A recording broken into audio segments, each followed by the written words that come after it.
Greetings, everybody. It's me, Patricia Cori. Welcome to Beyond the Matrix, the program that invites you to think outside the box. And I'm going to be doing that today with a very special guest. His name is Jimmy Blanchette.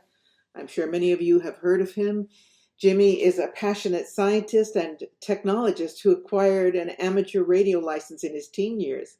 For decades, he's had a deep passion for building antenna systems and exploring what he calls challenging modes of communication. In 2013, Jimmy became interested in Moonbounce Communication, an exotic and very challenging space communication technique which consists in bouncing beams of radio waves off the surface of the moon to establish two-way communication on Earth. So we're going to be talking about that. We're going to be talking about frequency. We're going to talk about his extraordinary knowledge. What I love about him is that he is a scientist, and yet he is a spiritual man, and he knows how to bridge science and spirit, which is how I roll. So we're going to be talking about, well, I don't know how much we can fit in because there's a wealth of knowledge here, but I'm going to want to be talking to him about how the pyramid fits into this, his investigation of frequency, sounds, etc., physics, whatever we can get to, we will cover today in Beyond the Matrix, so stay tuned. Come fly with me, far beyond the density, gazing down upon the matrix where you are free to see the cage, a place to which you refuse to be bound, because your mind, your soul, was always meant to soar with the eagles. Welcome to Beyond the Matrix. Okay, everybody, so here is Jimmy, but before I get started in his fascinating talk and questions abound, I do want to remind you, of course, don't forget to pick up your copy of Hacking the God Code. It is pouring off the shelves, which I'm glad to see. It seems to be exciting people and helping people and empowering people, which is what I'm all about.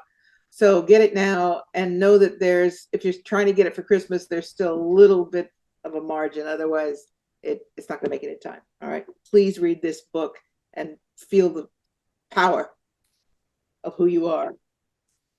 Okay, so here's Jimmy Blanchette. As I said, he's a man who intrigues me because he's spiritual and he's scientific, and that harmonious blending, talking about frequency, that is something quite rare when you've got somebody balanced between the left and right brain. So thanks a million, Jimmy. I'm really thrilled that we've managed to put this together and have you come on. Thank you so much, Patricia, for having me on the show. Really appreciated the opportunity. So one of the things that got us triggered to do this is that we were starting to compare notes about solfeggio frequencies. So I'm going to want to get there, but why don't you take us on a journey of a little bit more depth about where you are. I mean, I very briefly talked about your background. So this journey from amateur radio. I was successful in making, I made so far 700 two-way communications by Moonbounce, by bouncing radio wave of the moon. So, and I do have, by the way, a few slides to show some visual if you want me to present Sure. some of these slides. Okay. So let me just take a look. I'm going to be asking you, before you start the slides, I'm going to be asking you, what do you think of NASA and the SETI transformative? And is that all on or what? So anyway, go ahead with your images and then maybe we can touch on that. Absolutely. Engineer to these complex, I mean, I can't even read all of your graphs and symbols or whatever. So take us on a journey of where you come from. I mean, we don't have to go back to your childhood, but where you come from in your work and where you are now. Yeah, absolutely. Well, I'm a scientist, originally.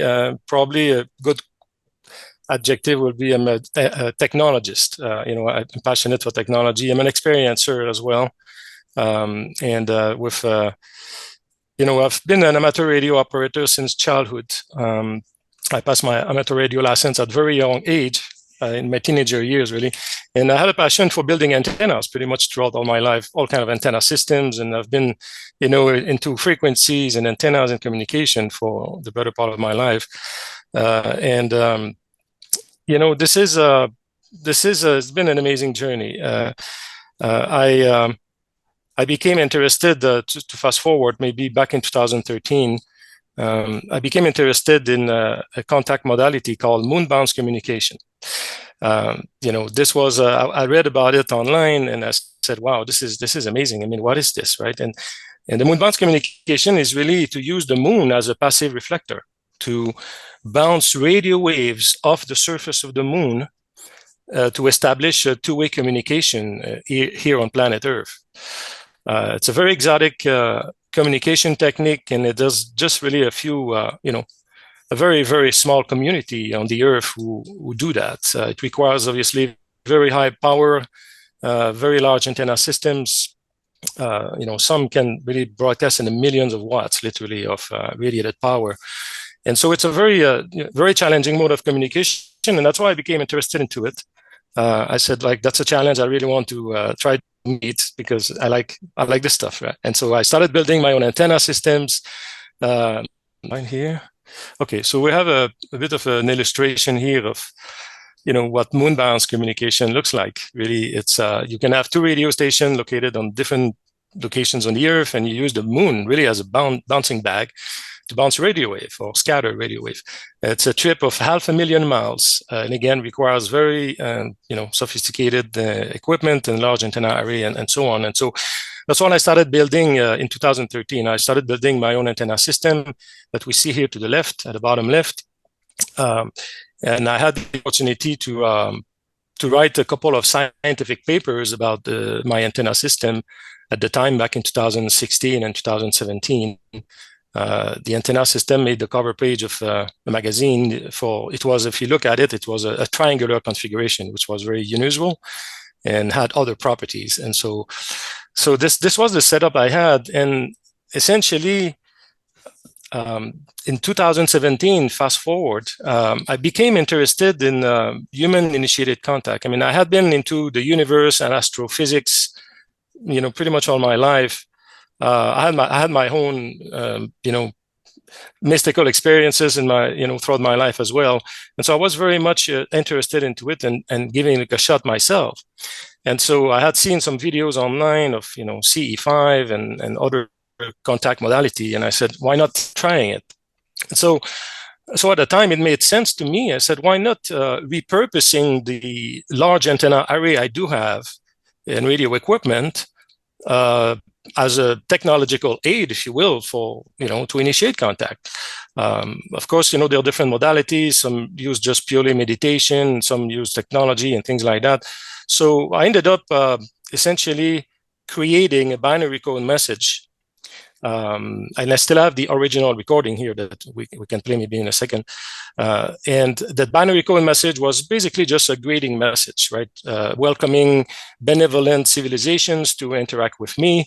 I had indicated a location, coordinates, literally longitude, latitude, time and date where I will be. On a given night, I had identified a location in Los Padres National Park in California, close to Rose Valley.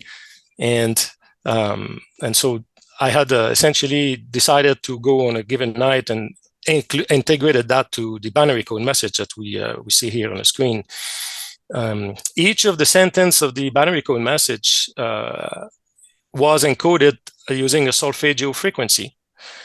We see here at the bottom left, there's some hertz, and you will recognize them as being very known solfeggio frequencies.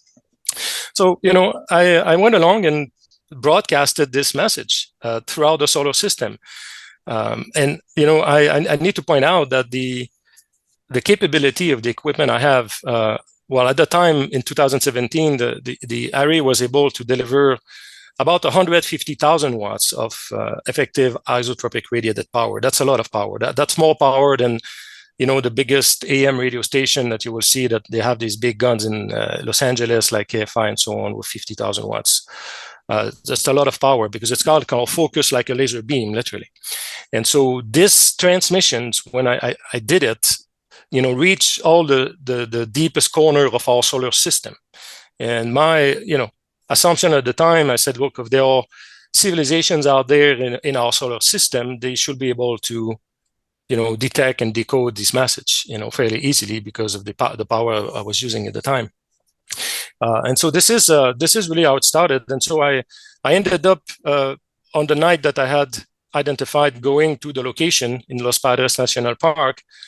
And at the time, to be honest, I was mainly trying to screen or find a good site for future contact work. At the time, I had the intention to put a group together and do some contact work. And so I was more like in a reconnaissance mission, if you will.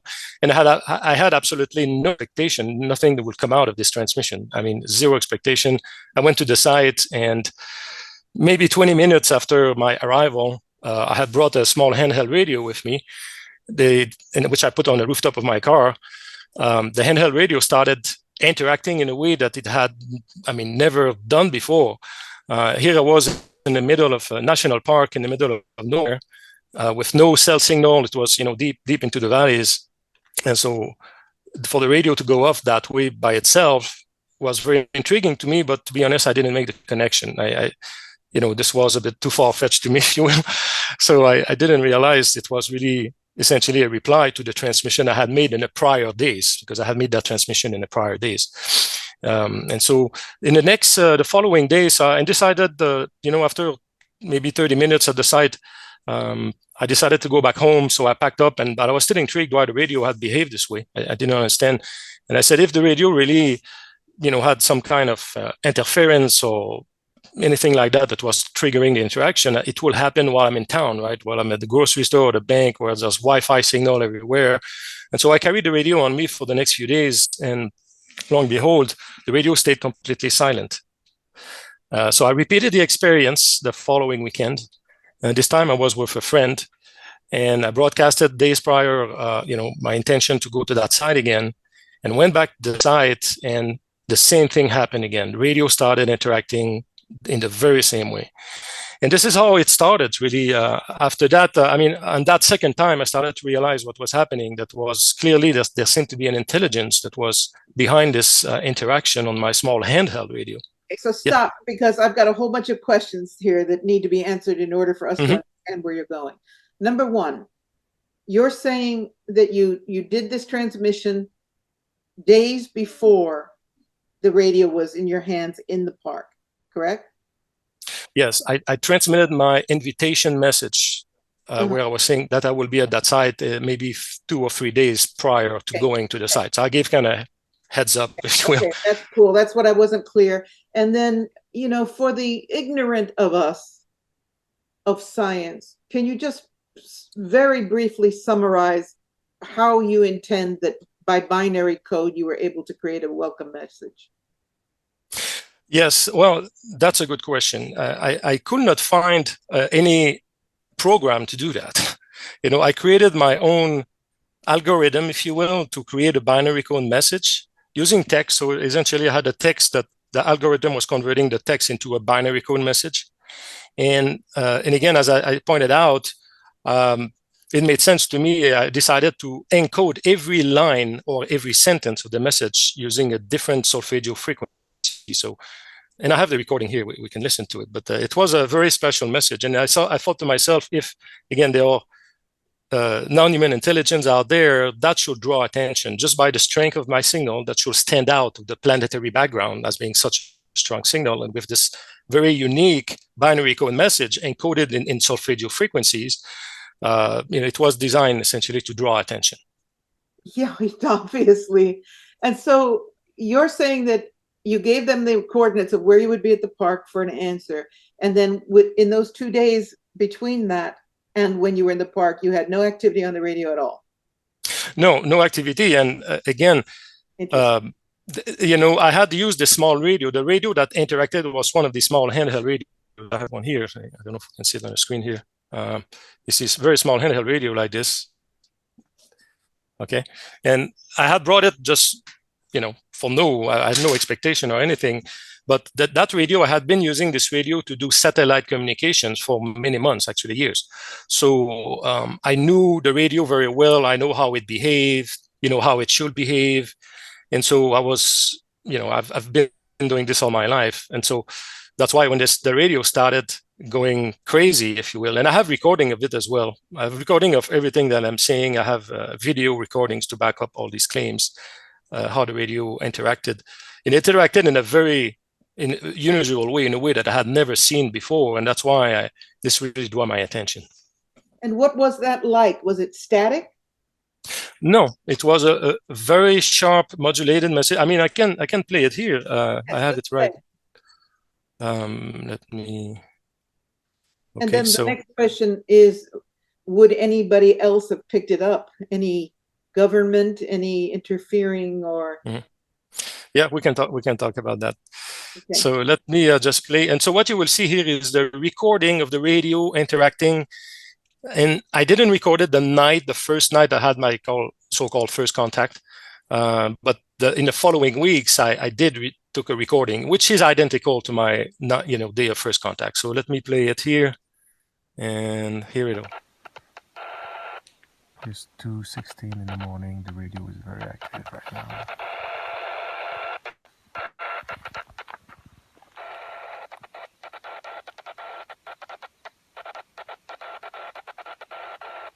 That's like a Steven Spielberg moment. Yeah. And so again, for this to happen in the middle of very late at night, in the middle of a national park where there's no cell signal, very deep into the valley, was very intriguing to me. And I was able to repeat that experience, as I said, and the same thing happened again. And then that's when I realized that there was something going on. And in the following weeks, I started having a lot of sightings and very high strangeness happening. I continued doing this work, I was completely, obviously, absorbed and very passionate by this. It was extraordinary to me.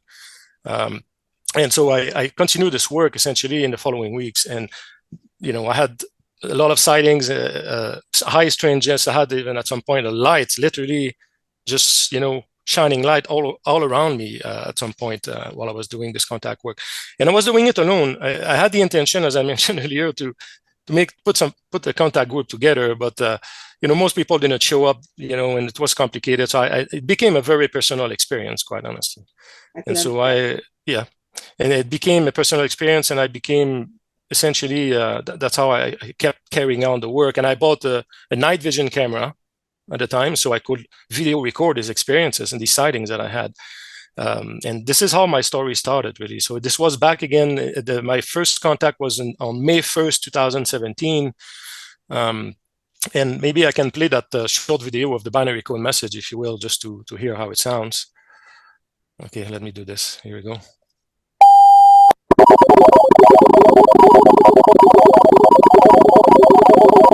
So that gives an idea here. The message lasts maybe about 30 seconds, and that 30 seconds contained the the latitude, longitude where I will be, the greeting message to invite benevolent civilization. So this is how it started, really. Okay, now when you got this message back, have you been able to decode it? Because obviously it has a frequency and it feels like it's a code. Or have you been able to decode it? Well, years later, there's so much what we're going to cover within the next maybe hour and a half. I could probably talk for 2 days because there's a lot of things that happen.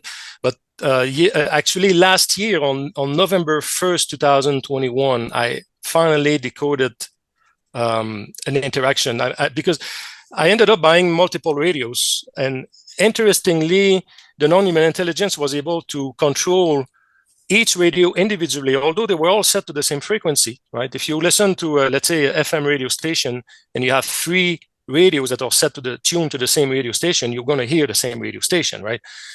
But what was happening is that I had a bunch of radio, maybe, at some point I had 5 radios in front of me on the table, and the intelligence was able to control the radio individually with different energy signature, if you will, which breaks the laws of physics. And I have video evidence of it as well. But one of the energy signature was I was able to run this audio, if you will, into a spectrum analyzer to extract the frequencies that were embedded in this interaction. And there were 8 frequencies that were embedded specifically. And I have an entire presentation about this that I've presented in the past recently. But these frequencies, I'll call harmonic frequencies, when we combine them together, let's say we divide one frequency by another, I could get the speed of light, for instance. If I combine 3 of these frequencies, doing different mathematics to it, I was getting all kind of constants in physics and mathematics. That was absolutely amazing. And I have, again, an entire presentation about this. So to answer your question, I've been able to decode one of the energy signature, which contain these, these harmonic frequencies. I would like to point out, however, that what we see, this interaction that we saw on the radio, these interactions, amazingly, are not driven by regular electromagnetic radio waves. It's energy that seems to be transferred through the radio. And what I mean by that is that I can take the radio when the interaction is ongoing, and I can put the radio in a Faraday cage, right? A Faraday cage is shielding the radio from any radio wave to go in or out. I can even disconnect the antenna, and the interaction is still happening. And so because I have experience with radio, I started doing tests, all kind of technical tests with equipment that I have, and realized very quickly that these interactions had nothing to do with electromagnetic radio waves. So in other words, they were replying using some kind of energy, maybe some kind of scalar energy of some sort, but that energy was unaffected by the distance or time, if you will.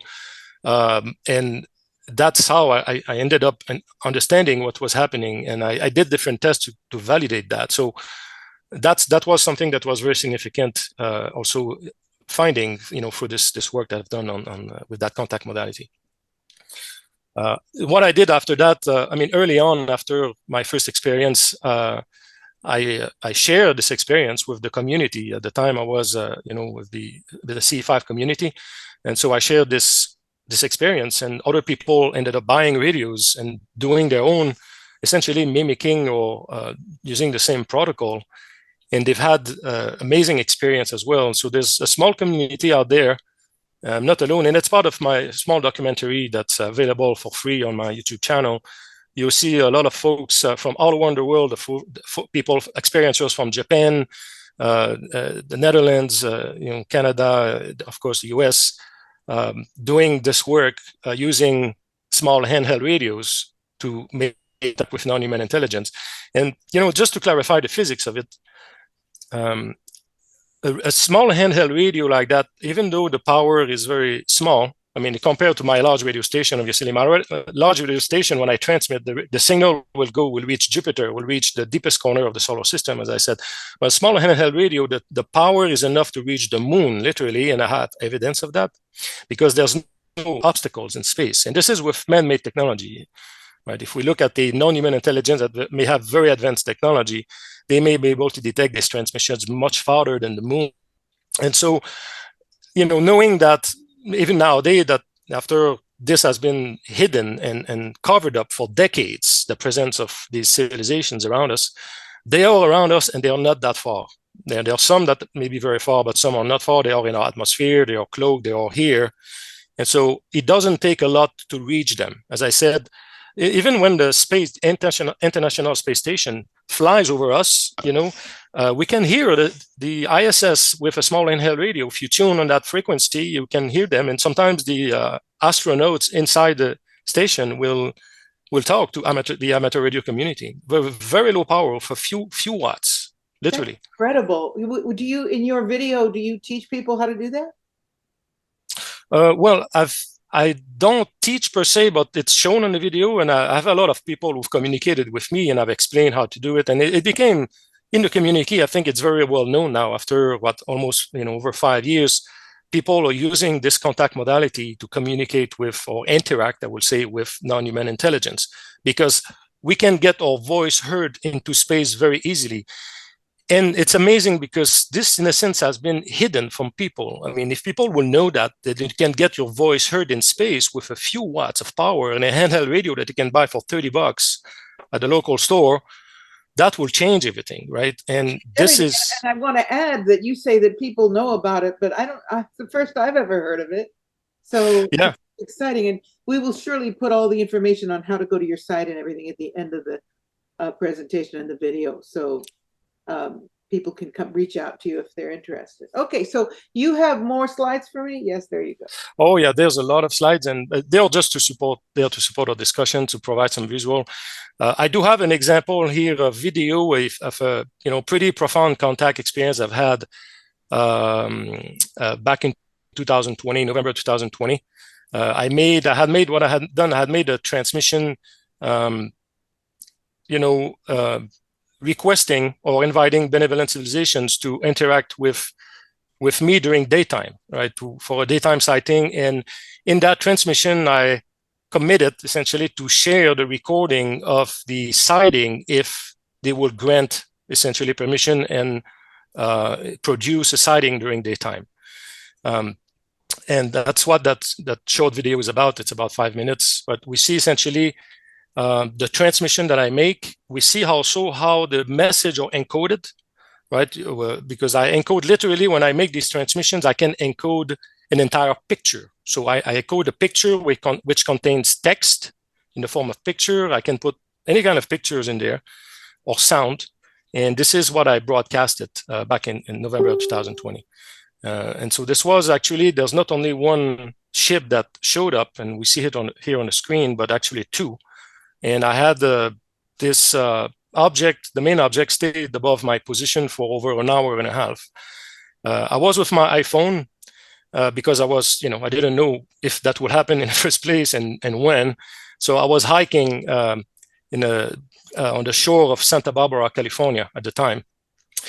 During lunchtime, literally, it was about noon. And when I looked up in the air, there was this, beautiful ship. And I had again, in the message, I had integrated the location, the latitude and longitude of where, because I was doing this little hike pretty much almost daily during my lunchtime. And so this is the spot that I had chosen. And so the intelligence showed up, and I have a video of it if you want to see it. It's about 5 minutes. Let's see it. Okay, so let me just remove this and that's beautiful. Here we go.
That's beautiful.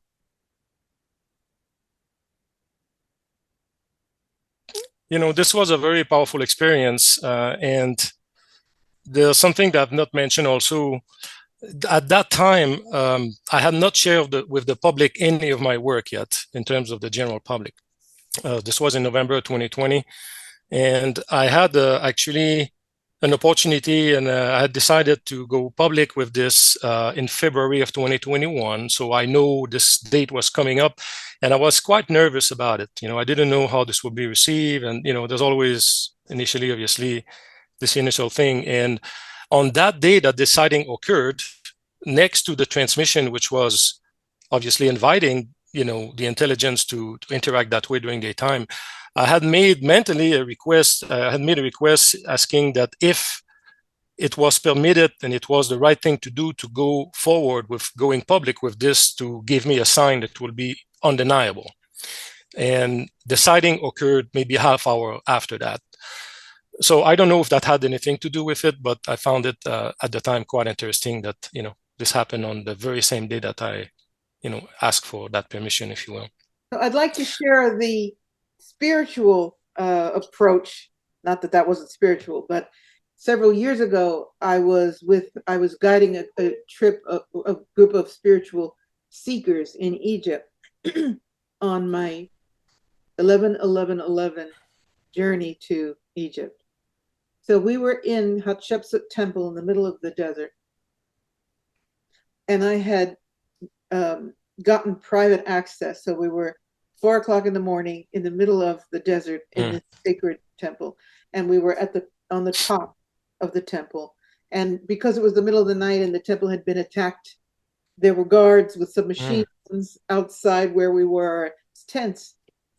And I was starting to lead people in meditation, and I looked up and I said, stop. They had their eyes closed.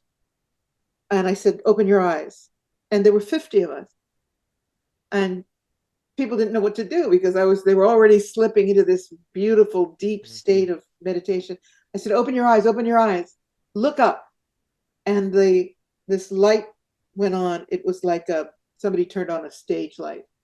Wow. And it started moving across the horizon. And people were, oh my God, what's that? Way, what is that? No, it's nothing. It's a falling star. And then I said, yeah, I don't think so. And it went zip and made a 90-degree turn. Okay. Here we go. And, just absolutely 90-degree turn. It went zip, and then and then it started doing tricks. It was waving. I've never seen any. I've also had a lot of contact. Okay, I've never seen anything like this. Pepper. Wow. It was doing wave formations and designs in the sky. People were out of their minds. 50 people all seeing it together, right? Beautiful. And in that setting of Egypt. And then it stopped. And everybody was rejoicing. And I said, they're not done yet. Bing! Another light goes on where that went out, but it felt like it was a different craft. And it started doing complete circles in the sky. And it came back across and did this light show for us and then zinged and went off into the sky. So when you're talking about having interaction or response, that is because I don't think there's anything exciting about seeing craft. I think that we're seeing them all over the world for decades. But having interaction, in your case, such specific, that beautiful message being responded to, and in my case, then when I said, I don't think they're done yet, that 90 degrees, yeah, we're not.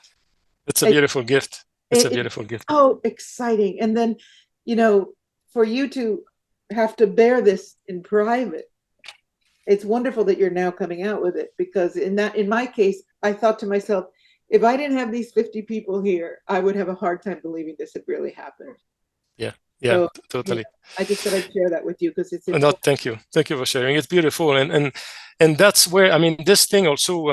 It becomes, this contact modality is completely intertwined with consciousness, and I want to make that clear. Even though we're going to talk about talking about science and the things that are a bit technical here, it blends completely with consciousness. And what I've heard, what I've learned over the year is that, or the way I'm looking at this contact modality that I'm presenting today, this is more a technological aid, just like a tap on their shoulder to say, hey, I'm here, and I'm willing to make contact in universal peace. And the rest is up to them, of course, if they want to reciprocate, but it becomes very intertwined with consciousness. And I know many experiencers, again, from all over the world. We've had extraordinary experience, healing experience, and we're going to get into it a bit later. Healing experience, all kind of experiences. And myself, I've had so many of them. Dozens and dozens, and that I have many of them well documented on video, like we just saw, on pictures, and it's real. And to me, it's I see it as, in a sense, I think the time has come for humanity to reunite with our galactic family out there. Absolutely.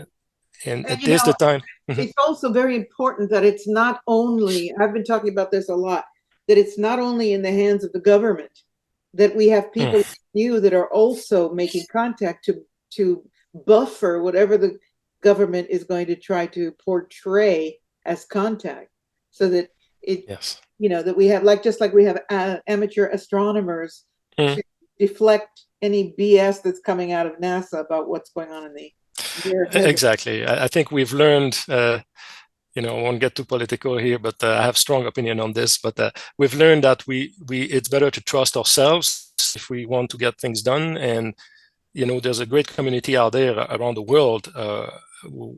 We can do our own disclosure, really, and that's what's happening. So this way the message is not distorted. That's my point. That's my point. Yeah, absolutely.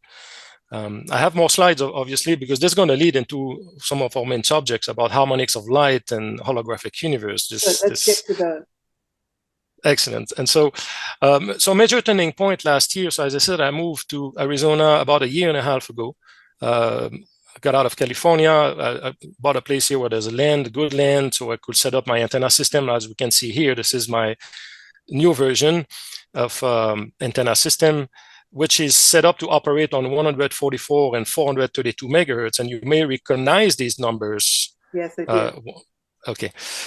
Interestingly, I don't know if this is coincidence or not, but these frequencies happens to fall on the amateur radio band, right? Because I have a license to operate, and people who operate on these bands needs to operate. And these frequencies, 144, 432 megahertz, happens to be on the amateur radio band. And so I have two sets of antenna array we see on the screen that are set up to operate on these frequencies. And one of them, the one on 432 megahertz, is capable of delivering over 250,000 watts of power at my station. So again, the signal, will cover the entire solar system. It's like delivering a message literally to the ET's doorstep. Literally, if there's a ship out there, let's say around Jupiter, the signal will physically reach Jupiter, and it will be heard and decoded by the civilization. So no wonder why there's a reply or interaction, because it's reaching them, right? And so, yeah, yes. How did you know to incorporate solfeggio frequency in your work? Was that a conscious decision, or was it just natural process? It came naturally to me. It seemed logical to do it. I feel my instinct. I just follow my heart in everything I do. And so it felt the right thing to do. This was on the original binary code message. The signal we saw earlier on the video is the new or the next generation of message now that I'm transmitting, where I can encode entire images and sound and pictures and things like that. Amazing. Yeah. So this is we see here the picture of on the screen, and from there. So what I had done, if you can notice here, there's a little camera here on the antenna array, right? And so I have a good setup of camera now. And when I moved here, I didn't know, I had never installed a camera on my antenna, by the way. But when I started making transmission, I started having all these sightings happening during transmissions. And we see here, I have a few pictures I'm going to show. This one is December 21st, 2021, about a year ago, roughly. These two craft, or whatever we want to name it, just appeared at the end of my antenna. I was broadcasting a message towards the moon, and we see a nice chemtrail here in the sky. But I was transmitting towards the moon, and these two craft just popped in and out, but very fast, popped in and out of a dimension, just very briefly. I have dozens of these pictures. This one is an example, another transmission I made. Let me move the picture here. I made, this is May 31st, 2022. It's very recent. As you can see, a lot of this stuff is very recent. I was transmitting a new frequency. I call it a golden ratio frequency. I was testing out. And while I was testing this frequency to see if this would trigger any kind of reply, this triangular craft just popped in and out again right in front of me.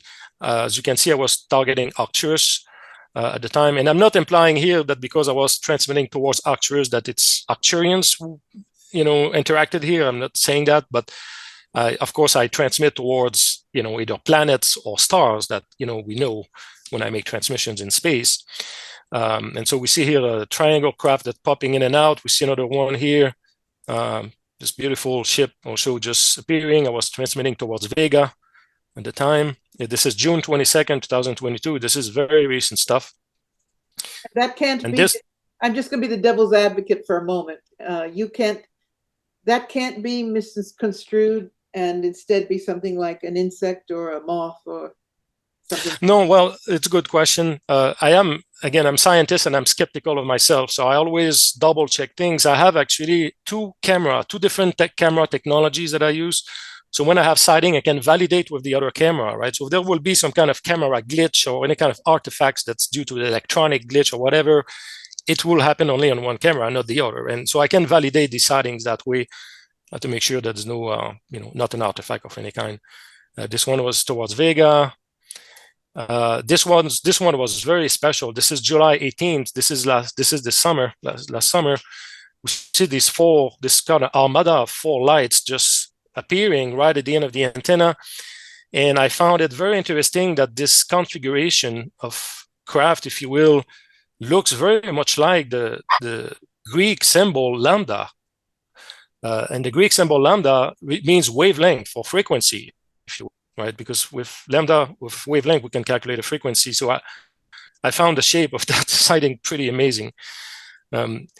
So I do have literally dozens and dozens of these pictures and that I captured and video. I have all the video recording of what I'm talking about. I have on my YouTube channel compilation of these footage that people can watch the sightings. It's available.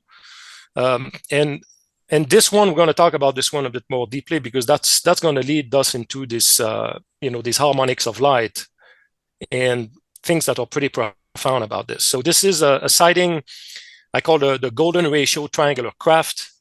It's a craft that I have a picture here, came on four different times. The first manifestation was on December 5th, 2021. We see here. The next one was December 25th, actually on Christmas Day. We see at the bottom left. I had another sighting on February 5th of that craft. And the last one, which I have a video of it, which lasts about 3 minutes that I can present, came on April 23rd, 2022. Now, what's very special about this is that when the first sighting occurred of that craft, my good friend David Cerida noticed that the proportion of the craft looked like a golden ratio proportion, right? And so I noticed that as well. I took that in note, and when I had the subsequent sightings, I started studying this shape to try to understand what was behind it. And let me just briefly, before we keep going here, the golden ratio, because we're going to talk about this a little bit, is something really, really important in nature or in the universe, right? Everything, all the growth and fractality in the universe is driven by the golden ratio. Based on the golden ratio, the proportion of our body, we see here, right, the proportion of the hands versus the upper arm, how hurricanes even forms, the golden ratio spiral, how galaxies forms, the Nautilus shelf, I mean, everything in nature literally is based on fractality and based on the golden ratio. And there's a deep mathematical concept behind this. I'm not going to get into this because we're going to lose probably too many people, but this is a very important thing in the universe, in creation. Right? It's one of the building blocks of creation. And so that graph was, I started studying what that graph was showing us. And I realized that, and you see the picture of the sighting here, which I zoomed it here, and I'd studied this shape and I started doing measurements of these sides, relative measurements, and I realized that when we divide or ratio any side of this triangle by any other side of the very same triangle, we always get the golden ratio or the golden ratio squared. So for instance, if we take the side C here and we divide it or ratio it by side B, we get the golden ratio at 99.2% accuracy.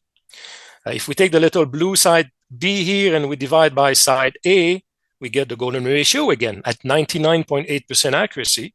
And finally, if we take the side C here and we divide by the smallest side A, we get the golden ratio squared at 99.5% accuracy. This was absolutely stunning to me because obviously because when I saw this graph for the first time, I found the triangular shape was very strange because we're used to see the triangle in very equilateral or very uniform kind of geometry. And this shape was very weird, but I understood then from that point on that there was mathematical information. There was information contained in this structure. I ended up finding online a good software to model, triangle, and I'm not going to go through all the math of this, but doing the study of this shape more deeply, if you look at the angle on the left side here, just to give an example, you see that angle is 4.32 degrees. 4.32 is the harmonic 432. You see? Yeah. I realized that the angle of the right angle here on the right side was the reciprocal of harmonic 144. 6.94 degrees is exactly the reciprocal of 144 at a very high accuracy. Mm-hmm. And the same thing with the higher angle here. It's also connected to harmonic 432, as we can see here. So not only this shape was containing these harmonic or these golden ratio proportions, but it was also containing these harmonic frequencies, or these harmonics, 144 and 432, right, that we know, and of course the golden ratio. These three key ingredients were essentially being communicated through this craft. Interestingly, if you recall, when I started the presentation, I mentioned that the two frequencies I've been broadcasting on were 432 megahertz and 144.1 megahertz. I'm very aware of that. So that was, again, mind-blowing to me in many respects. And that's why I asked you what brought you to utilize those frequencies. And you said it just came natural to me. So I just feel that you were guided to be utilizing those frequencies to do the work that you were embarking on. Yeah, it feels, the chance of that happening, obviously, or just by chance or coincidence, or just very slim. So I felt there was a connection there, a very deep connection. Definitely. And this leads me a bit further, because you talk about the Egypt earlier. Again, I'm fast forwarding a lot here, but I decided to do my own analysis. Subsequent of that, I decided to do my own analysis of the Great Pyramid of Giza, which I had never done before. Obviously, it's not something that I do just for fun. But I said, okay, let's look at the Great Pyramid, because we know so many significant figures are encoded in the Great Pyramid of Giza. But I did the analysis with these harmonics in mind, right? This harmonic 144, 432, and the golden ratio. Essentially, golden ratio, is the fractality, represents fractality, and these harmonics of light, essentially, we'll talk about it a bit further here. But so I did the analysis, and if we look, again, without going into too many details here, if we look just at the hypotenuse look at the side of the pyramid here, right? In meter, it's 186.6. Essentially, the hypotenuse is equivalent to 43.2 times 4.32. This is, again, this harmonic 432 that comes back again at 100% match. I mean, if you do the math on this, you multiply these two numbers, you're going to get this hypotenuse length in meter in a metric system. Yeah. If you look at the base of the Great Pyramid, it's 230.6 meter. That is exactly equivalent to this harmonic 144 times golden ratio minus golden ratio squared at 99.9% accuracy, which is stunning. And the height of the Great Pyramid, too, can be expressed in terms of this harmonic 144 and golden ratio squared. And finally, even the angle here, this 51.84, which is a very important angle in the Great Pyramid of Giza, mathematically can be represented by this harmonic 432 times the square root of 1.44, this harmonic again, at 100% accuracy. And then finally, if we look, I did also the ratio. If we ratio the hypotenuse divided by the base, or the hypotenuse divided by the height, this is what we see on the right side here. All these ratios of these proportion of the Great Pyramid, they all end up revealing the golden ratio, or the square root of the golden ratio, and these harmonics. So these harmonics and golden ratio are revealed and expressed for the Great Pyramid all over the place. And this is undeniable, because that's mathematical. Anyone at home who can do some math can challenge this and look at it, and these calculations are exact. And so this was, clearly a big deal to me, because clearly there was something behind these harmonics, 144, 432, and golden ratio. If you recall also, if you look at the little picture at the bottom right here, it's said, it's known that the Great Pyramid of Giza, once upon a time, were covered with limestone perfectly polished white limestone, and there were 144,000 of these casing stones covering the Great Pyramid of Giza. One last thing that I'm going to show here on this thing is I also looked into this famous Rendlesham Forest enigma. For those who may have followed this story, that this craft, landed apparently decades ago in Rendlesham Forest, and a gentleman by the name of Jim Peniston got close and put his hands on the craft and got a download of binary code messages, essentially of 1 and 0, which he wrote on a notepad, if you will, all these 1 and 0s. And it's only 30 years later that this code, or this binary code, was decoded. And the message you see on the screen is essentially what that binary code was rendering in terms of the message. It was a message to humanity. And I've been, by the way, in contact with the author and co-author of the book, Gary Osborne, who did the technical part of this, and we've been in touch since, and I'm cooperating with him because of some of the findings I made will be in his next books on the subject. But essentially, this message, and by the way, I strongly recommend the work of Gary Osborne on this. It's fascinating. But this message at the Rendlesham Forest contained 7 locations, a set of 7 coordinates, longitude, latitude. And these coordinates, which I have on the screen here, or shown here, essentially correspond to 7 known locations on the planet. One is Mount Taishan in China, we see here. One is Sedona, where I'm located very close by. That's one of the coordinates. One of the coordinates is High Brazil, which is known to be, or thought to be, an ancient civilizations that once upon a time was located there, probably just like the Azores. The Canopy Area in Central America, the Nazca Plain in South America, and of course, the Great Pyramid of Egypt. So what I did, I used this coordinate and calculated the harmonic distance between where the craft landed in Rendlesham Forest and these 7 locations, which I have summarized in a table here, and just did a basic ratio. I said, okay, let's ratio these harmonics, right, that we've seen in the Great Pyramid, and we saw in the golden ratio triangular craft, this 144, 432 in golden ratio. And if we look at, I just want to show the first one here as an example.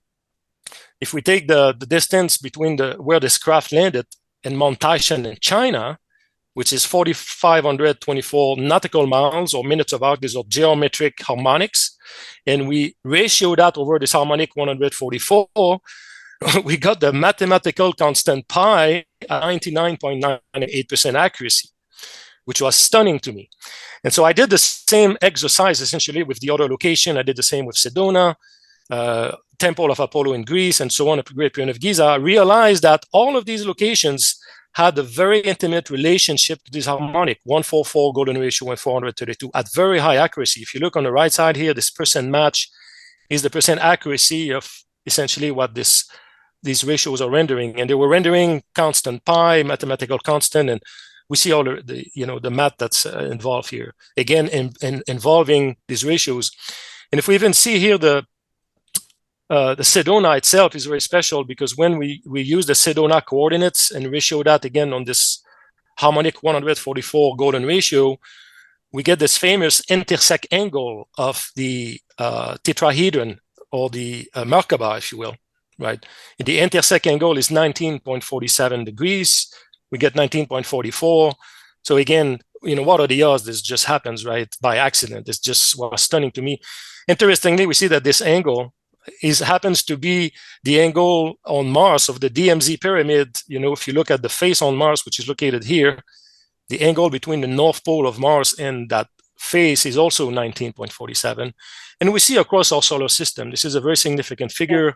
On the sunspot, on the sunspot, they are located at this angle, 19.5 degrees. The red spot on Jupiter is also located on that latitude. The Olympus Mount on Mars is also at that. So we know there's something energetic happening at that angle, right? Let me interject a question here. The fact that these locations were indicated in the binary that he picked up, in your opinion, what was the message? I mean, I'm interested in the mathematics, but why would an alien visitor be communicating that information because they had been involved with those locations, or what? What are you trying to tell us here?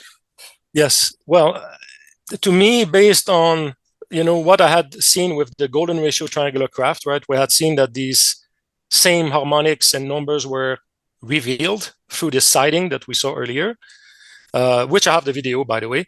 The Great Pyramid of Giza was revealing the same harmonics golden ratio numbers. For my interpretation of why this Rendlesham Forest craft binary code message contained these locations is that essentially it contains the same information again, that this harmonic 144, harmonic 432, which are fractalized for the golden ratio, maybe, or essentially maybe the keys of our reality. That they have been communicating, the non-human intelligence have been communicating to us through various means, through megalithic structures located throughout the planet, through the Great Pyramid of Giza. Yeah, and even through sightings. The very same harmonics and these key numbers, which essentially are the base of our reality, of the holographic universe we live in. That's how I ended up essentially converging to that conclusion. Okay, and this is what led me to this, essentially developing this, what I call a universal formula for the light encoded reality matrix. Essentially, we know we live in a holographic universe. This has been demonstrated in many ways through, through science and in physics with quantum entanglement, for instance, and many experiments demonstrates that everything is connected to the one, to the singularity, to the consciousness field. And so based on all these, the work that the research that I've done over the last several months and the sightings and the analysis of these structures, I found that this equation that we see here, essentially that is the product, if we do the product of these harmonic 144, 432 in the golden ratio, that equals to the number 1. And this is remarkable in itself because essentially this shows that the reality we live in is made of these light harmonics, these harmonic 144 and 432 essentially drives the reality, the holographic universe we live in, which is made of light, which is fractalized through the golden ratio. This is what that means. And I have many examples of it, but what's also amazing about this equation is that it connects science, what we talked earlier, this connection between science and spirituality. That equation, what this intelligence has been telling us is actually connects our science and spirituality, because these light harmonics and golden ratio that we see everywhere now in the universe, everything is fractalized. We have many representation of that, and I'm going to show a couple of slides about this, equals to essentially the number 1, which equals to this holographic universe or the consciousness field, right? Everything is one, everything is this singularity. This is what that equation and what the information that this intelligence has been apparently communicating to us through various means, throughout history, and now even through sightings. This is what this means. And I ended up testing this, obviously, mathematically. I'm not going to go through that in details, of course. Let me interject that if you get too involved with the numbers, you're going to lose us. So I think that you've really brought forward this formula is remarkable, but maybe we can skip over some of the more detailed discoveries, yes, like on those parts, because otherwise we won't have enough time. And I think that the less scientifically inclined people will unplug.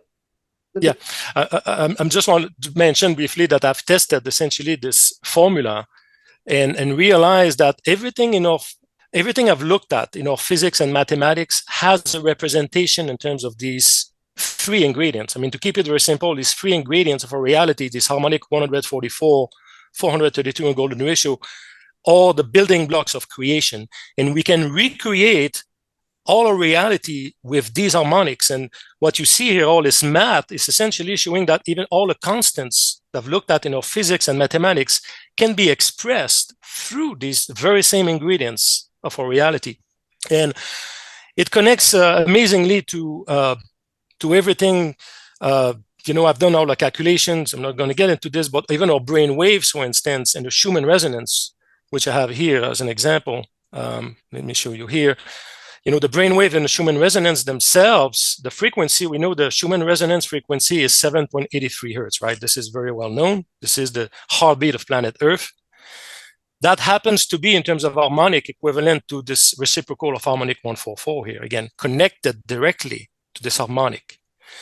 The heartbeat of the planet Earth, which is also in harmony with our own brain waves, right, which are in the same range. If we look here, between the 7 and 8 hertz brain waves, and this is known actually, the little story about Nikola Tesla here that people may not know, that Nikola Tesla, one of these techniques to get inspiration was to, hold very heavy steel balls in his hands, sitting on a chair and waiting to fall asleep. And as he fell asleep, literally on the chair with his steel balls, these hands obviously, released the ball as he was kind of falling asleep.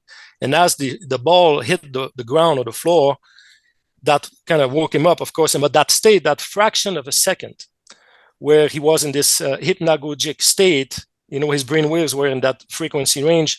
That's where he got amazing amount of inspiration.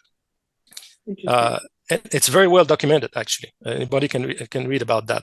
So, and that frequency, this hypnagogia state between 7 and 8 hertz, which matched the Schumann resonance of the Earth, right, which is also at 7.83 hertz, again, is in perfect harmonic resonance with this harmonic 144. That's what we see here, right?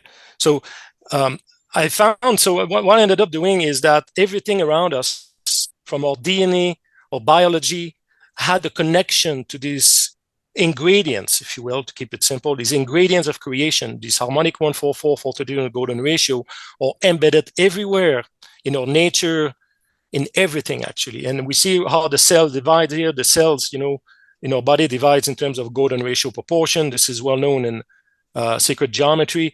If we look at the cross-section of our DNA, for instance, here, right, our DNA is made of a decagon inside and 10 pentagon on the outside of that cross-section. And each of the angle of this decagon within our DNA is at exactly an angle of 144. And the ratio here we see on this blue and red line, also golden ratio proportion. And this harmonic 108 is connected to 432. You multiply it by 4, you get 432. So even though DNA itself is connected, is in harmonic resonance with these harmonics of light, essentially. And why is that important? I mean, you can ask the question, why is this important? Is that if we know how nature really operates and the holographic universe operates, and that everything is made of light, fractalized for the golden ratio, this gives us really the foundation to develop technologies to have healing technologies based on that, to do telepathy, because telepathy, as I said, the brain waves are in direct harmonic resonance with these harmonics. Free energy, I mean, Nikola Tesla itself, even the location where he built his tower, this energy tower, was not an accident, right? It was located on the Earth grid at a specific location that was in a harmonic resonance with these harmonics, space travel and anti-gravity and so on. So the implication of that are really profound. And this is what I've been part of the work that I've been doing now for, a few months. And everywhere I look, and I've developed, what I've done is to literally try to document the results of this research into slide and to present it to the folks who are have an interest in this. Found even that water itself, and I know you have a deep connection with dolphins and water, that the water itself, the harmonic resonance frequency is exactly the reciprocal of harmonic 144. It's demonstrably mathematically, it's not even a question, it's mathematical. The water molecule itself, again, which we're made of, 65% of our body is made of water. The ocean covers most of the planet. The water molecule itself is in perfect harmonic resonance with 432, 144 in the golden ratio. And we see here the calculation. It's remarkable because it's everywhere. The other thing that I looked at, I found, I said, maybe let's go outside our solar system. Let's go outside our planet and see, in the universe, how things looks like. And I started doing calculation on the distance of the planets in our solar system, if we look at the average distance of the planets in our solar system against the sun, right, that average distance, well, if we look here in the middle, even the Venus is at 36 golden ratio proportion, the Earth is at 50, Mars is at 75 golden ratio. At very high accuracy, the number in red is the accuracy of this calculation here. So we see that even the planets, the average distance of a planet in our solar system are golden ratio proportions, which makes sense because everything in our holographic universe is based on these ingredients, and the mathematics is exact on this. The accuracy is just stunning. And finally, just to show one more here, even the speed of or the velocity of the galaxies and stars are in harmonic resonance with these. The Milky Way, our own galaxy, has a velocity of 144 nautical miles per geometric second. The Andromeda galaxy, the Milky Way is at 288. The Andromeda galaxy is at 144, and the Pleiades is at 2.88. These are all exact harmonic of 144. It's just stunning. And finally, the Earth grid itself, that we kind of all know, but the lattice of the Earth grid itself is also based on that. And I ended up looking at some of these sides that we know, Sedona, for instance, right? And we realized that Sedona itself is on a harmonic 144 in terms of distance against the Earth grid reference at 94% accuracy. Stonehenge is also at the harmonic 144 golden ratio at 99.96% accuracy. And I looked at so many sites. I'm not going to present all of them, but I have a couple more here just to show. Machu Picchu is one of them that's located on one of these harmonic of the Earth grid, 144 at very high accuracy, 99.94%. And finally, Easter Island, same thing. I have an entire slide deck about this that shows that so many, if not all of these ancient secret sites are based exactly at these harmonics on the Earth grid itself. And so this seems to have been the same thing. So this has been essentially the message based on my research that has been communicated to us through the Great Pyramid, through so many of these ancient sacred sites, and through sightings that I even have many video on, reveal this essentially, that the keys of the universe has been shown to us. And just probably they were waiting for us to recognize these signs and to utilize this, because the power of this obviously is that I think this has really the potential to free humanity if we start developing technologies based on that and use it for positive purposes.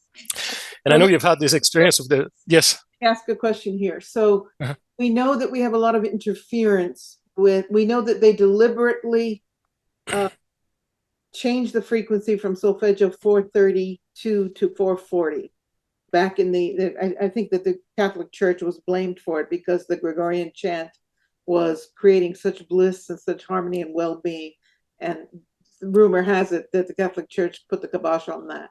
And so, playing the devil's advocate here now, we know that they're proliferating with satellites that are beaming down all kinds of frequencies, and we know that we're getting 5G radiation and 6G is coming. And I'm just wondering, how does that fit in with your understanding of how this extraordinary dynamic exists and will interact with or be affected by that intervention? Yes, it's a good question. Regarding the 440 hertz, I mean, if clearly there were nefarious intent and, to the point of shifting or, frequency or the way we adjust our music, if you will, to something that's no longer in harmonic resonance with 432, that clearly will have a negative impact. And that will be taking us away from this God frequency, if you will, of these harmonics of creation, which are in harmony with our biology, with nature. But that's a fact. That is a fact that altered the 432 to 440 and set that as a standard. So I'm just wondering if your understanding of that action and how it relates to, because that's back, I don't know how many centuries ago when that was intervened with, and now what's going on with I mean, clearly that act will have a very negative impact because it's taking us away from these harmonics of creation that we are resonating with.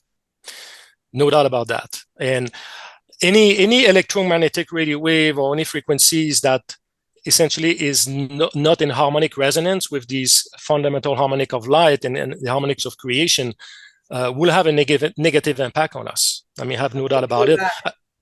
And I think that we have the power to reverse it, right? Because we have the power of the knowledge of this. We can develop technology and make sure that we operate within this harmonic or this harmony range, that it's harmony with our biology, with nature, and so on. And this is where I see really very practical application to this knowledge. That and again, it's an era that we're rediscovering solfeggio, the love and passion for sacred geometry in this time of awakening. So many people are becoming attuned to this frequency, to the whole dynamic of sacred proportion of everything, like you said, the harmonics of exactly, life. Absolutely. And to come back to what you mentioned at the very beginning of the chat here, I think really disconnects spirituality, or what people saw as something esoteric, to that connects it to science. Because everything that I've shown here, I've shown some math, and I have again hundreds of slides of this. The math is exact and it's undeniable. Yes. And disconnects us to the source, disconnects us to the consciousness field. The one that we saw in the equation is the consciousness field, the singularity. And this harmonic connects us to this consciousness field. And if you look at it, interestingly, the golden ratio triangular craft that I shown earlier, the configuration of this craft, and let me go back to it because I think it's important. The configuration, if you look at the proportion of this craft, to me, this is also a technology that they've used clearly to travel. That may be the reason why this craft has the ability to essentially manifest itself, dimension, pop in and out, and so on, is because that craft is in perfect harmonic resonance with these harmonics of creation. Yeah. 1/4, 42 golden ratio. That may give the craft the power and the ability to travel transdimensionally, because this craft is in perfect harmony with the consciousness field as well. And I will tend to think that whichever civilizations, whoever is controlling it, may be doing it through consciousness, because these harmonics are directly connected to the consciousness field. That's really interesting, because the Syrians have told me from 25 years ago that the way that everything is propelled through space is not the craft itself. It's altering the space. Yes. And so yes. They say that the concept that you need engines is still very infantile in your discovery. Yes. What we do is we alter the space in front of us. So we heat up or activate the vibrational field behind the craft if we want to go forward, and open and slow down the field in front of the craft in the direction we want to go. So exactly. We have that's what our propulsion is, which is a very exciting idea, that space is a conscious, malleable field that's interacting with consciousness, and that what we're trying to do, even with anti-gravity and all this, it's very antiquated, and at the baby stages of figuring out how to move around. Yes, exactly right. I think that's exactly right.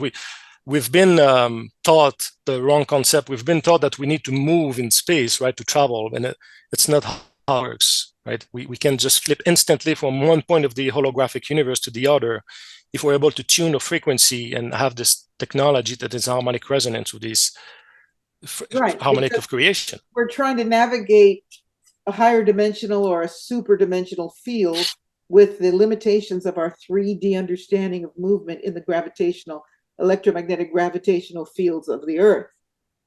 So it's like we're still trying to apply 3D mechanics to a superlative universe that doesn't operate, at least not entirely, with those limitations.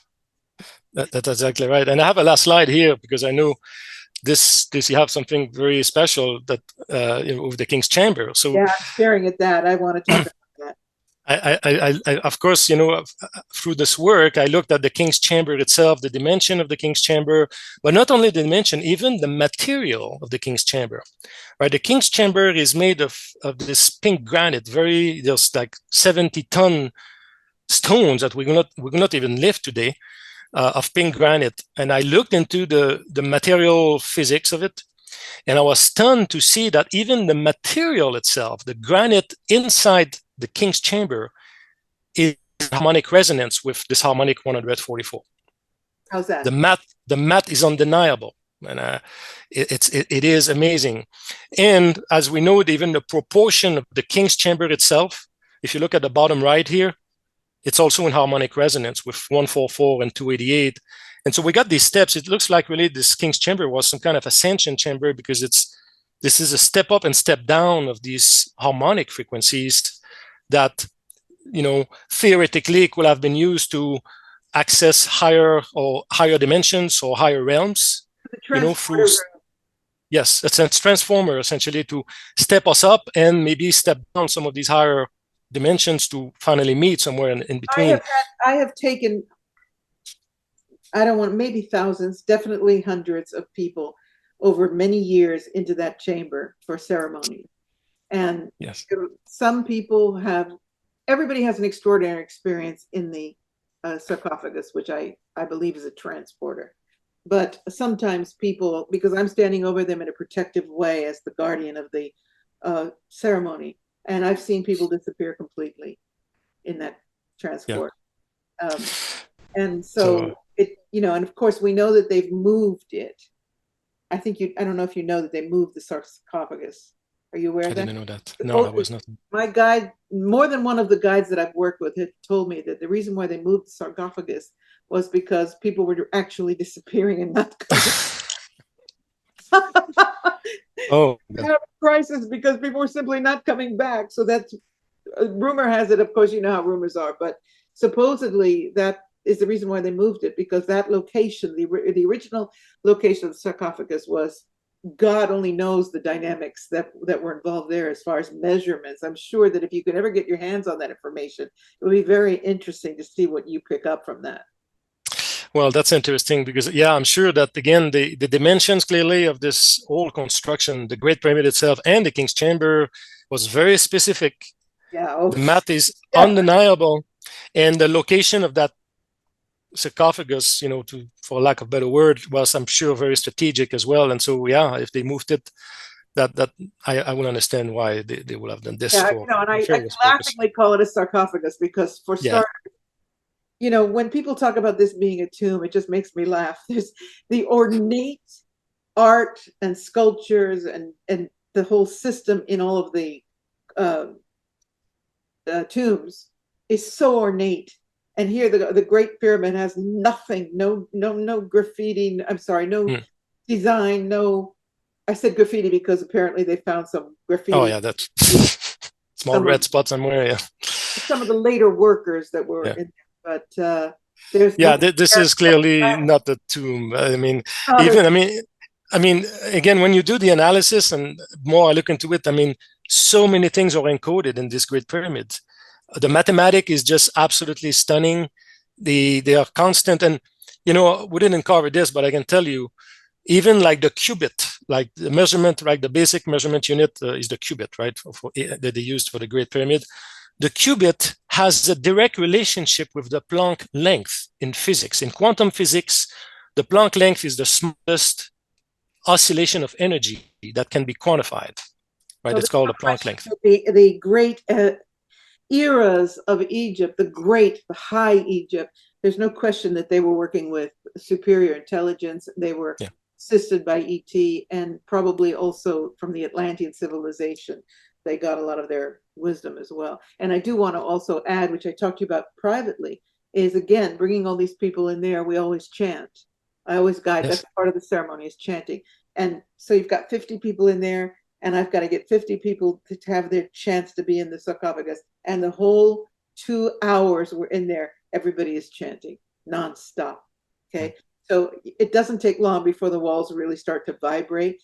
And from a psychic point of view, I can tell you that I've seen Tibetan monks spin into the room. And it's kind of hard for me to hold my mug because I'm there in service to these people. And yet here I'm watching all these Tibetan monks. and I can I can hear them, and a lot of the people can also hear them, but nobody's ever seen them like I have. And That's beautiful. they just spin in from the apex point of the pyramid, and then they start to come in. And in my book Cosmos of Soul, it says that Tibetan monks travel the sound of this is really fantastic. And Patricia, this makes sense because it's completely scientific now, as we demonstrated. These monks, they have the ability to tune to these harmonics, these frequencies, and that's because what they do all day long. That's what they do all day long, and that because the pyramid resonates at very specific of these harmonics of creation, literally, and the king's chamber and so on.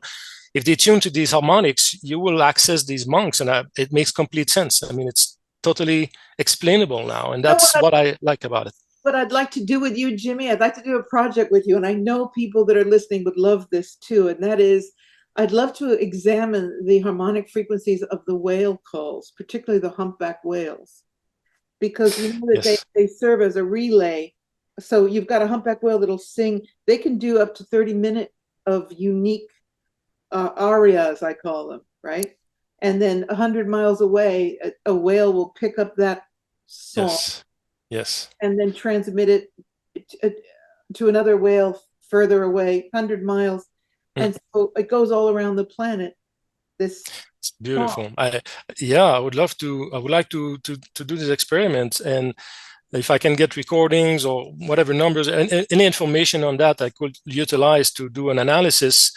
And again, it makes sense because the whales, again, and I talked about water earlier, the water molecule resonates with this harmonic, right?